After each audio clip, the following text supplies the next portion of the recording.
On a wet Christmas Eve 5 years ago, Adelia and Norm Bernard agreed to give their Christmas savings to the starving refugees they'd seen that night on the TV news.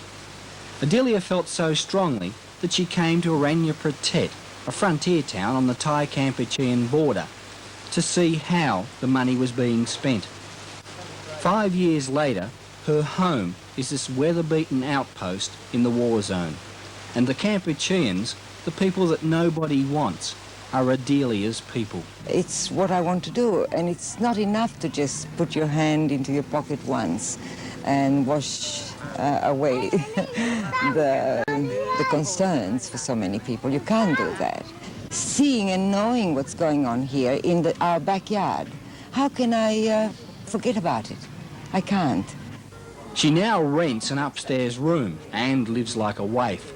A year ago, Norm also left behind the comforts of Australia and his real estate firm, because to be with his wife, he had to come to her and live among the refugees.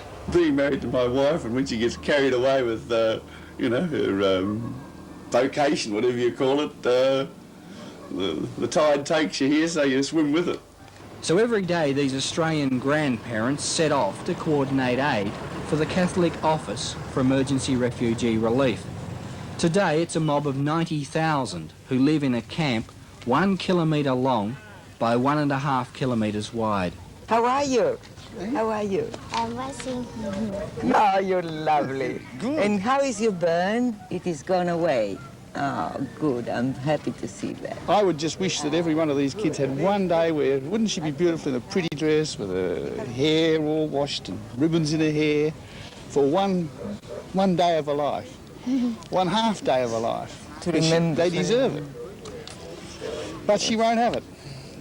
They just would have no idea to know any other life than the jungle and the labor camps and the killing and all that went with it.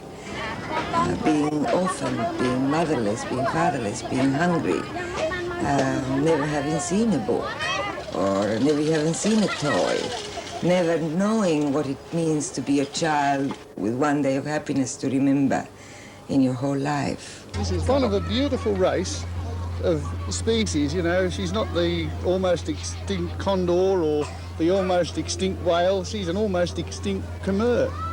And, you know, there's a tribe of them here and they're beautiful.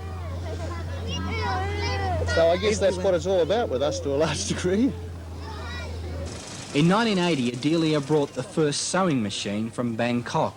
The women queued for hours just to use it. At the moment, they are making clothes for the babies, the newborn, and we are expecting next month something like 1,200 newborn babies. So they are producing as well, and I guess dignity, human dignity. They are very competent people. They can help themselves. This is Cambodian footy. This is the cheapest ball that they can produce. Oh dear. We can make children happy. We have Norman can teach them to play better than I. We can bring the little bit of materials which will enable them to do something for themselves.